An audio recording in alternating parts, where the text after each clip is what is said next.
الله يرحم ترابك يا غاليليو، كنت ترى الأرض تلف وتدور حول الشمس العملاقة عندما كان كل البشر يرون شموسة صغيرة تركض حول أرض لا حدود لها. كيف لك أن تقنعهم بفكرة في خيالك؟ وكيف لهم أن يكذبوا عيونهم؟ كيف لنا أن نقنع الناس بأن النضال السلمي أمضى من الرصاص؟ كيف لنا أن نقنعهم أن الشمس لا تدور حولنا وإنما نحن الذين ندور حولها؟ كيف لنا أن نقنعهم أن فكرة واحدة قد تفوق في قوتها كل رصاص الدنيا، وأن الرصاص مهما كان نوعه يبقى عاجزا عن ارتكاب الجرائم، وأن البندقية الملقمة برصاصة لا تقوى على ارتكاب أي جريمة، وأن اليد التي تحمل البندقية لا تشد الزناد إلا إن وصلتها سيالة عصبية تأمرها بذلك، إذن هي أيضا لا ترتكب أي جريمة. حتى الدماغ نجده لا يصدر أمرا لليد كي تشد الزناد إلا بعد أن يتبنى فكرة القتل. الفكرة هي غريمنا إذن، الفكرة هي التي تقتل، وهذه لا يمكن تغييرها إلا بسلاح من جنسها، لذلك كان أصحابها دوما الأشد تأثيرا وخطورة في التاريخ.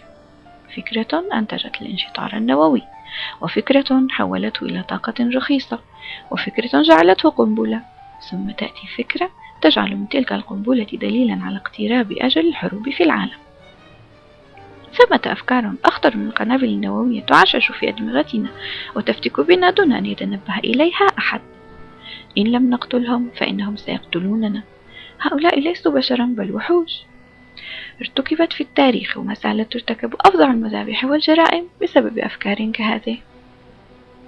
ثمة أفكار أخرى قادرة على حل كثير من مشاكلنا إن نحن فقط تنبهنا لقوتها وأثرها، كتلك الفكرة التي ألهمت بلال ليقول أحد أحد وفعلوا ما شئتم، فجعلته وهو ما يزال عبدا يباع ويشترى يتمتع بحرية لا يحلم بها أسياد قريش. نعم، ثمة أفكار لحل مشاكلنا، لكننا مشغولون دائما بحل تلك المشاكل ولا وقت عندنا للنظر في تلك الأفكار.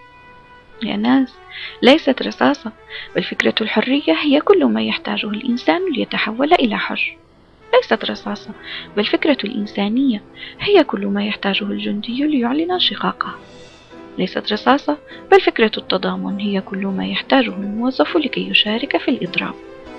ليست رصاصة، بل فكرة التسامح هي كل ما يحتاجه الإنسان كي يكف عن تخوين أخيه. ليست رصاصة، بل فكرة الغفران هي كل ما يحتاجه المظلوم لكي يصفح ويعفو. ليست رصاصة، بل فكرة الشهادة هي كل ما يحتاجه الإنسان لينطق كلمة عدل في وجه سلطان جائر.